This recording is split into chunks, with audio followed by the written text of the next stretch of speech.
Մենք խոսում ենք մի բանի մասին, որը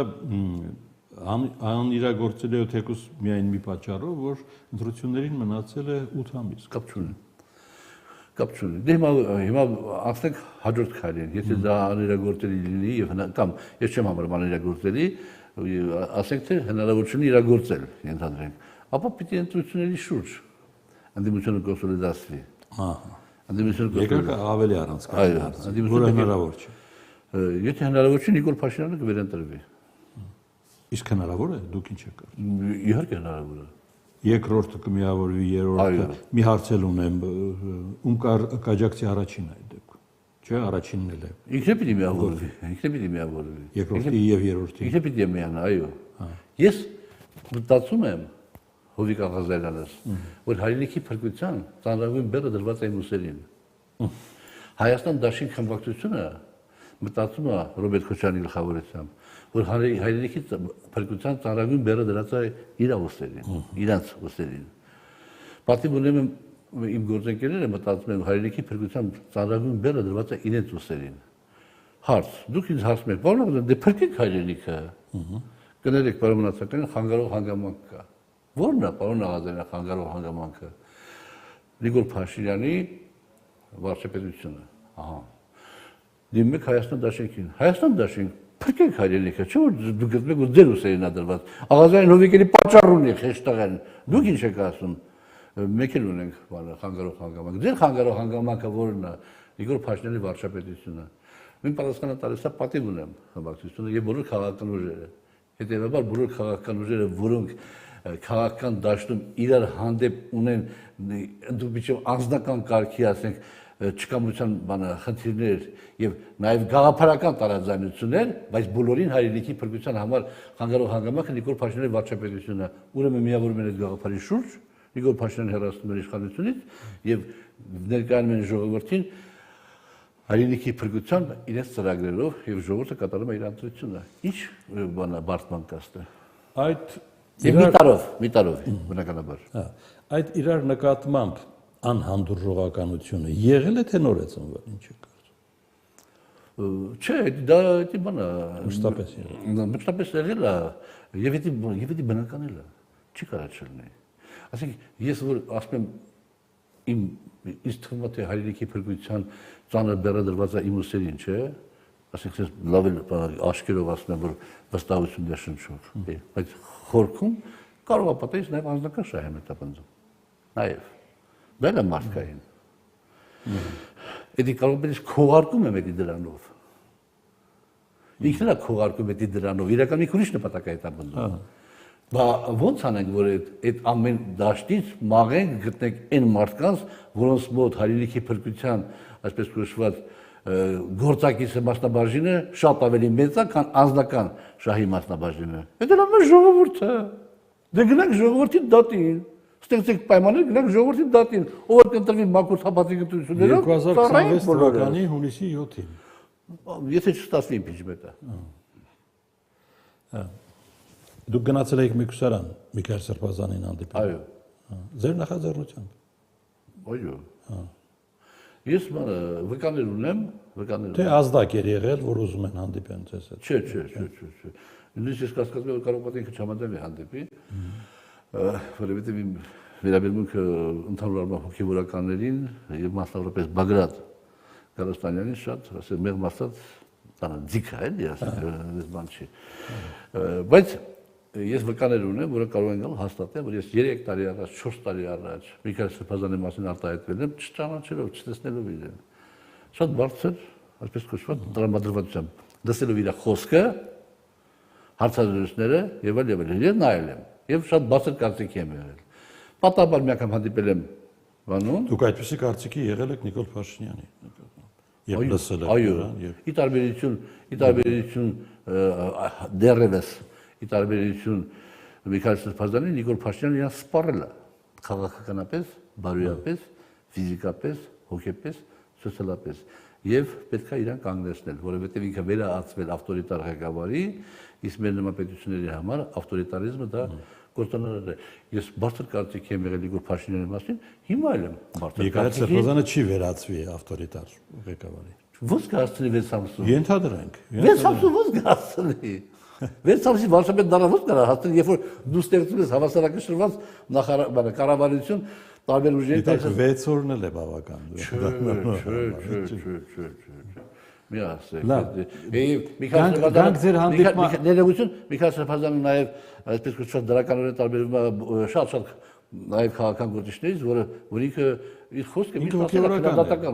չէ, բայց որպես քաղաքացի իր խոսքն ասել է։ Ռոբերտ Քոչարյանի մասին էլ ասել է կարծիքը երբեմն դրական, երբեմն բացական շեշի, լավին լավ, վատի վատ, ինչպես կասի, նեղության մեջ գտնվող Վարդան Ղուկասյանը։ Նույնն էլ ասեք Նիկոլ Փաշինյանի մասին է ինքը դեպի արտահայտվել։ Հետևաբար ես շատ լավ տեխնացու եմ, ափսոս որ հանդիպում չի համաձայնվում։ Ինչ տվեց այդ հանդիպումը ձեզ։ Ես ուղղակի գնացի, խոսեցի, զրուցեցի, իմ համար շատ հաճելի էր։ Եվ ես ասում եմ, կներեք, միակ առաջարկում երբ որ իհատ հանդիպեցի, դա 24 նյուզ կետի տաղավարում էր, դուրս եկած ինքը մտնում էր, մի քանի վայրկյան զրուցեցինք, ասի ես բաներին սա հետևում եմ Միքայել Սրբազան, եւ եթե հանկարծակի երբևէ ես դառնամ հավատացյալ, իմացեք, որովհետեւ մեզ ներդրումը ձերն է, ուրախացա բան։ Գնացել էի, որ իմ համես բանը ասեք, աջակցություն, եթե կարող եմ շուտով օգտակար լինեմ, շնորհակալություն հայտնեց, ասա ոչ մի բանի կարիք չկա, բնականաբար ոչ նյութականի, էլի։ Ես լավ զգացի շատ։ Հասկացա, որ եկեղեցու հետ ձեր հարաբերությունները այնքան էլ սերտ չէ։ Հա։ Ասենք այն թերությունները, որ այսօր Նիկոլ Փաշինյանը հայտնաբերել է, ճակերտների մեջ հայտնաբերել է եւ օգտագործում է անամոթաբար քաղաքական, զուտ քաղաքական շարժարիթերից դնելով, այդ թերությունների մասին ինքն էլ գիտեր 10 տարի առաջ, 15 տարի առաջ, ես էլ գիտեի 10 տարի առաջ, 15 տարի առաջ, բայց դա իմ գործը չի։ Եվ իր գործն էլ չի։ Դա եկեղեցու գործն է։ Չէ, ձերը կարող է չլինի, նա երկրի ղեկավարն է։ Մի, հետո ինչ։ Ամբողջ աշխարհի հայ ժողովրդի ղեկավարն է։ Գարեգին Սրբազանը ամբողջ աշխարհի մեր քրիստոնյաների եւ իմն էլ ինչ որ իմաստով ճիշտ է հավատացել չեմ, բայց ինչ կապ ունի, ես այդ արժեքները կրում եմ, քրիստոնեական արժեքները կրում եմ եւ դա համարում եմ հայ լինելիության կարևորագույն մի ասենք արգումենտներից մեկը հնարքի համար։ Մեր վերջին հանդիպման այստեղ ասացիք շատ մեծ հավանականությունը, որ ինձ կկալանավորեն։ Չկալանավորեցին ձեզ։ Հա, դե հավանականությունը մեծ էր, բայց չկալանավորեցին, որովհետեւ կալանավորել համար նորից պետք է գան ազգային ժողով թույլտվություն ստանալու համար։ Թե խնայեցին ձեզ։ Հաշվի առնելով որի՞չ։ Ձեր նախկին կապը հեղափոխական ուժի հետ։ Չէ։ Հեղափոխության առաջամարտիկների։ Հիմա մենք մտածում կալանավորի, չկալանավորի, տարբերությունը շատ էական չէ, այն դժոխքի, որի միջով ես անցել եմ եւ անցնում եմ։ Տարբերությունը շատ մեծ չէ լինի։ Իհարկե նաև չկալանավորեցի, որովհետեւ լրատվական միջոցները հասարակական այսպես կոչված հատվածը շատ շնորհակալ եմ, երևի ոչ թե ինձ սիրելու պատճառով, այլ երևույթին գնահատական տալու պատճառով հսկայական մեծ աջակցություն է դարձել, մեծ աջակցություն է։ Հիմա ասենք երրորդ քննիչն է փոխվել իմ գործով, 3-4 ամիս է մոռացել են ընդհանրապես չեն կանչում, երրորդ քննիչն է փոխվել, կարևոր, այսպես որ մեղադրական հատվածներից մեկը դուրս է եկել, որ բերեցին ներկայացրեցին ազգային ժողովում, ասենք որ լսում ես, չեմ կարող ասեմ նախաքննական գաղտնիք բան չարտահայտելու պատճառով, բայց կարևորագույն մի կետերից մեկը դուրս է եկել։ Տեսեք, ես չեմ ասում, երկու դրվագ կա, մի դրվագի մասին չեմ ասում, որովհետև մի դրվագի հետ կապված իրավապահ մարմինները ճշտելիք անելիք ունեին։ Երկոքի խոսացել են իրար հետ, որից մեկին ես ճանաչում եմ, ինչ-որ գործ են նախաձեռնել, ոչխարներ, եւ մեկն ասել է հարցեր կանդելուտելու, հետո ասել է ես աղազարի հետ մոտիկ եմ, կարամ խնդրեմ օգնի, եկել է որ խնդրի օգնեմ, ասել եմ չեմ կարող օգնեմ։ Հա, դա ճշտելու բան կա, այնպես որ զրեի սարկված էր։ Մյուս գործը, ես ինքս էի դատախազի գալուց 1 տարի առաջ դիմել իրավապահ մարմիններին այդ գործով, որը չէին ընդունել։ Իսկ հիմա ծանոթ եմ, պատմել եք այդ մասին։ Լավ։ Ընտրություններին մասնակցելու եք, թե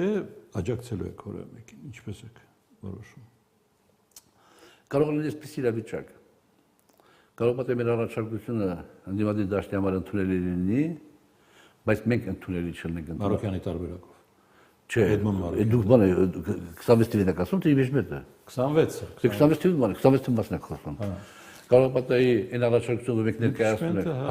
այն առաջարկությունը, որ մենք ներկայացնում ենք պարոն Ասլանյանի հետ, այդ որից առաջարկեցի մինչ առաջ խոսեցի այդ մասին, ընդունելի լինի դիմադիր դաշտի համար։ Իրանք միավորվեն, բայց ասեն պարոն Աղազարյան, կներեք, մեր նկատմամբ վստահություն չունենք ձեր պարոն Ասլանյանի։ Եվ որովհետև մենք կարծում ենք բոլոր դեպքերում դուք վերջի պահին կարող պատահի միանաք Նիկոլ Փաշինյանին։ Այդ ժամանակ մենք կասենք մեր տեխնոլոգիանը պետք չի դնել։ Մենք ցուցակներում չենք ուզում լինենք, եկեք դուք, մենք ձեր կողքին լինենք, թույլ տվեք մենք ձեր կողքին լինենք, այդ գաղափարները առաջ մղենք, ներկայանանք ժողովրդին, ասենք որ սա ճիշտ է ժողովուրդը, բայց մեր տեխնոլոգիանը չլինի։ Օրինակ, տարբերակներից մեկը, հիմա մենք այդ ինչ եղավ մասնակցում ենք թե չէ, դա արդեն ուրիշ հարց է։ Իսկ եթե այդ կոնսոլիդացիան չլինի, եւ քաղաքական ուժերը գնան եւ մեկ-երկու ուժեր չմիավորվենք, վերջի տարբերակ որ մենք մնանք մենակ պարոն Ասլանյանի հետ, անպայման մասնակցել։ Երեք կառավարության շենքի առջև բողոքի ակցիային անցկացնում Ռուսաստանի Դաշնություն, Բեռներ տեղափոխող վարորդները։ Երբ ինչու է առաջացել այս խնդիրը։ Ձեր տաղավարում եւս բազում անգամներ խոսել եմ այդ մասին, որ 2025 թվականի հունվարի 1-ին, երբ ուժի մեջ մտավ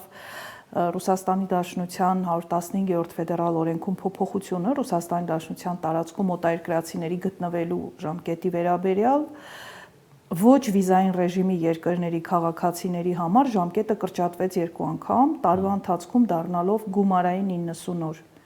Նախկինում յուրաքանչյուր 180 օրվա մեջ 90 օր կարող էին մնալ, հունվարի 1-ից սկսած օրացուցային տարվա ընթացքում կարող են գումարային 90 օր մնալ։ Ձեր ասածը միգրանտին է վերաբերում։ Իմ ասածը վերաբերում է բոլոր օտարերկրացիներին, որոնք գալիս են ոչ վիզային ռեժիմի երկրներից։ Եվ երբ ես խոսում էի սրա մասին, ինձ ասում էին, որ դա չի կարող վերաբերվել բեռնափոխադրողներին, բայց երբ որ հարցում ուղարկեցինք Ռուսաստանի Դաշնություն, մեզ պատասխանեցին, որ դա վերաբերվում է եւ բեռներ փոխադրողներին, եւ ուղևորափոխադրողներին, եւ օդաչուներին, եւ բորտ ուղեկցողներին, եւ գնացքավարներին, այսինքն անխտիր բոլորին, չկա որևէ ներողություն, մարդը իր աշխատանքային պարտավորությունն է իրականացնում։ Նա ինչպես կարող է հայտնվել այդ։ Մեր ամբողջ խնդիրն էլ հենց դրանում է եւ այս հարցը ես ինչու էի անընդհատ բարձրացնում, որ չի կարելի միգրացիոն օրենսդրության շրջանակում դիտարկել այս խմբին եւս առնվազն գոնե մեր քաղաքացիների համար, որպես ՀԱՏՄ անդամ երկրի քաղաքացիների, որոնք տնտեսական Եվրասիական տնտեսական միության անդամ երկրից են բեռներ փոխադրում, այսպիսի փոփոխությունը չպետք է վերաբերվի, բայց ցավոք այն վերաբերվում է եւ այսօր արդեն մենք ունենք այն իրավիճակը, որ բեռնափոխադրող վարորդներին ոստիկանությունը մեքենան կանգնեցնում է, փաստաթղթերը ստուգում, անձնագրի կնիքների գնալ գալով ինչ է տեղափոխում։ Բացարձակ որևէ նշանակություն չունի։ Այդ կնիքներով հաշվարկում են եւ եթե 90 օրը գերազանցում է, արտաքսում մուտքի արգելք այս պահի դրությամբ իմ ունեցած տվյալներով 1 հոգու 3 տարով, մնացած բոլորը 20-ից ավել դիմում ունեմ, դրանք 5 տարով են մուտքի արգելքը դրել եւ շուրջ 80 քաղաքացու տվյալներ ունեմ, որոնք հայտնվել են վերահսկվող անձանց ռեեստրում, ում բանկային հաշիվները սառեցվել են եւ նրանք հաջորդ փուլը նրանց, եթե գնան գան, որովհետեւ սահմանապահը չի արգելում մուտքը մինչև այն պահը, երբ որ կդրվի մուտքի արգելք։ Մեկամյա ցիկլին է վերաբերում։ 1 տարվա, այո։ Հիմա եթե վերահսկվող անձանց ռեեստրում գտնվողները նորից չգնան, սպասեն մինչև 26 թվականի հունվարի 1, իրենք կարող են շարունակել գնալ, բայց նրանց ում արդեն դրվել է մուտքի արգելքը, եթե այս հարցը չլուծվի, նրանք 3 տարի, 5 տարի չեն կարողանալու մուտք գործել Ռուսաստանի Դաշնության տարածք։ Խնդիրը վերաբերում է ԵԱՏՄ բոլոր երկրներին։ Այո, բացի Բելարուսից։ Բայց եւ ղազախները ունեն այս խնդիրը, եւ ղրղիզներն ունեն, եւ մենք ունենք այս խնդիրը, եւ ղազախական կողմը ինչ որ միջանկյալ լուծման է եկել, հիմա իրենց վարորդներին թույլ են տալիս գնալ գալու, բայց մինչ այդ նույնիսկ միգրացիոն բանտ էին տարել, այսինքն օտարերկրացիների պահման վայր էին տարել, կենտրոններ, սպեցպրիոմնիկներ եւ իրեն բանակցություններ վարեցին, ոչ միայն վարորդներին բաց թողեցին, ես որքան գիտեմ, նաև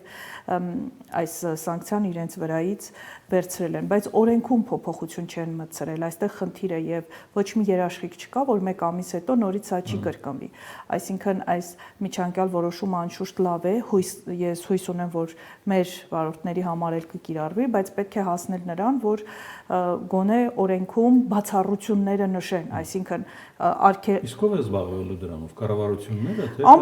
անպայման կառավարությունները, միջխորհրդարանական հանձնաժողովները, ԵԱՏՄ հանձնաժողովը, մեր պետությունից ԵԱՏՄ հանձնաժողովում ներկայացված ներկայացուցիչները պետք է շատ ակտիվ աշխատել, այստեղ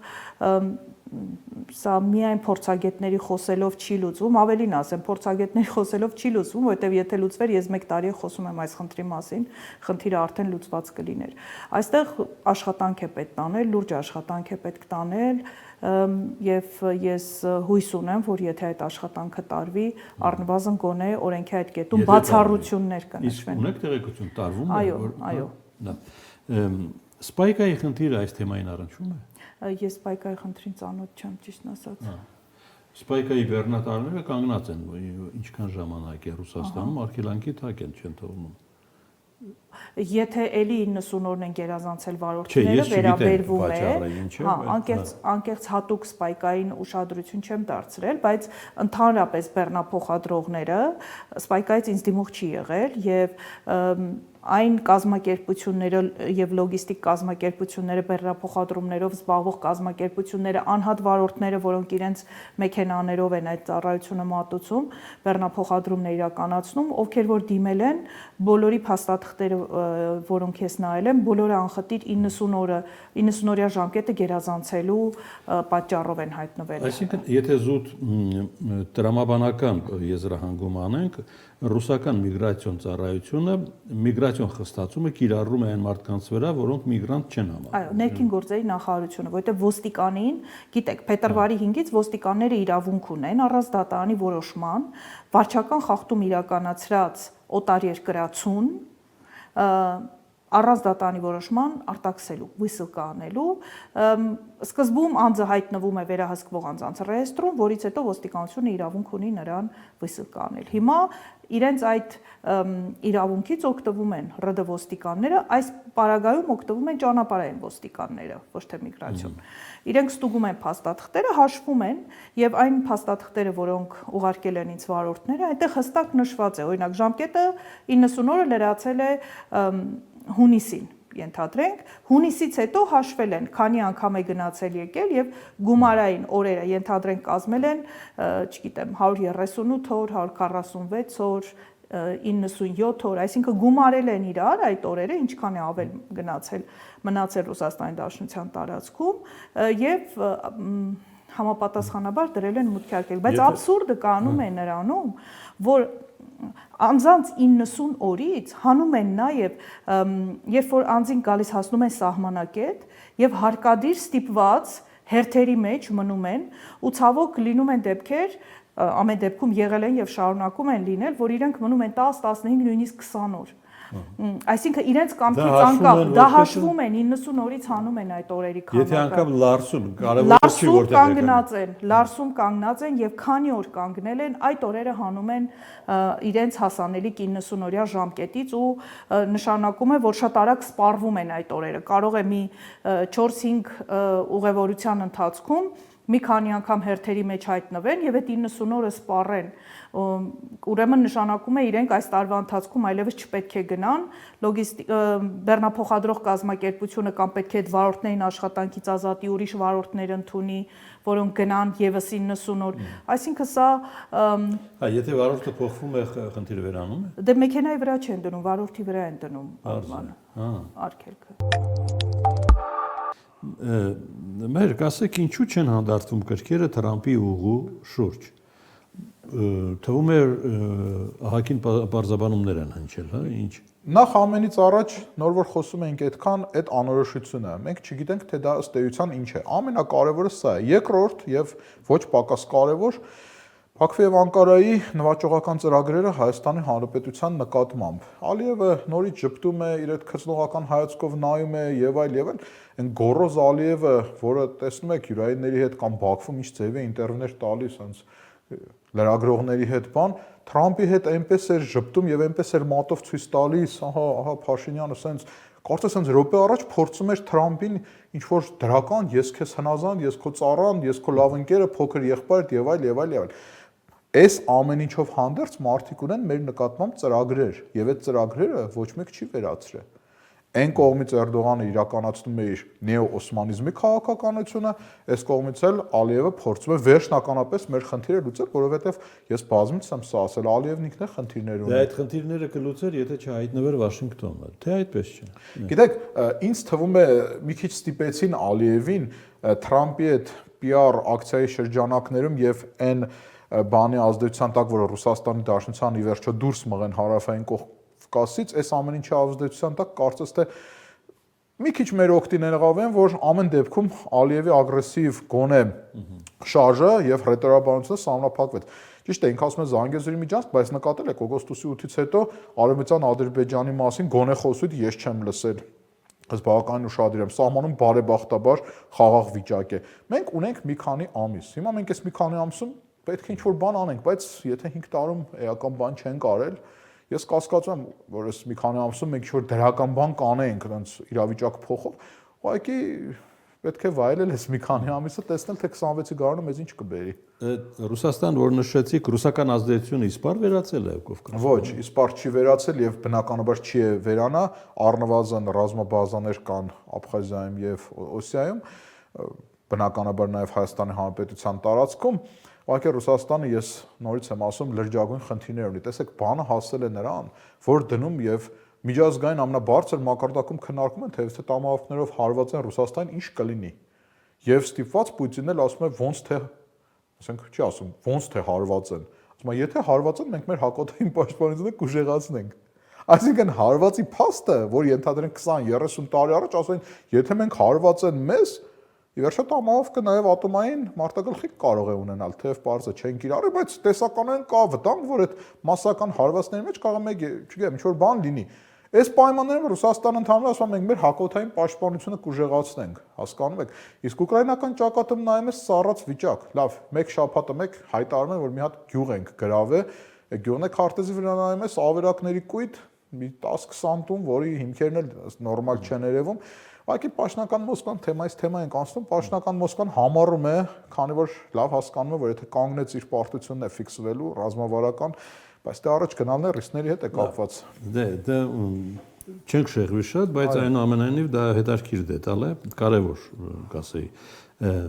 Ռուս-ադրբեջանական հարաբերությունների սառուցում հիմնել հակառակ տենդենսներ։ Հակառակը հակառակ է, բայց ես մեր մեդիա դաշտում բավականին այս հարցի վրա այս երկու օր ուշադրություն չդարձվեց, բայց Ռամիզ Մեհդիևին են ձերբակալել 2 օր առաջ եւ տնային Կալիևի, ոչ միայն Հեյդար Ալիևի, մինչեւ 2019 թվականը այդ մարդը Իլհամ Ալիևի աշխատակազմի ղեկավարն էր, հին ապարատային, ինչպես ասում են, միակ ժառանգած, բայց իրեն էլ է 19 թիվ, 2003 թիվ, 16 տարի իրեն է ծառայել այդ մարդը, բայց ձերբակալությունը լու մի կողմ է, մարդիկ չգիտեն ինչի մեջ են մեղադրում։ Ռուսաստանի հետ համագործակցություն, Ադրբեջանի անկախություն, ես հենց այսօր էի հենց նայում ադրբեջանական փորձագետներ։ Այո, եւ հենց դա շատ հետաքրքիր է, այսինքն Պուտին-Ալիև բանակցություններ այնքան էլ չեն անցել եղբայրական ջերմը մթնոլորտում, ինչպես ասում է, ի վերջո ինչ եղավ այդ բանակցությունների արդյունքում, սթափ որ նայում ենք, արտաքին մեդիա կողմում Ալիևը իր լսարանին ասեց, ահա տեսեք Պուտինը եկավ, նկար են նույնիսկ իբր խեղճացած Պուտինը դրի, ինձ ներողություն խնդրեց եւ այլ, իսկ ռուսական մեդիա դաշտում ատամները կրճտացնելով եւ ավելի ճիշտ ասեցին ինչ ներողություն, Պուտինը ընդհանրապես ասաց, որ ես արդեն ներողություն եմ խնդրել դեռևս այն ժամանակ, ընդ որում ներողությունն այն ժամանակ շատ տոնայնությունը եղել է այնպես, որ կպարզենք եւ այլ, սա մեկ։ Երկրորդ, ում ազատեցին Սպուտնիկ Ադրբեջանի ղեկավարին անազատությունից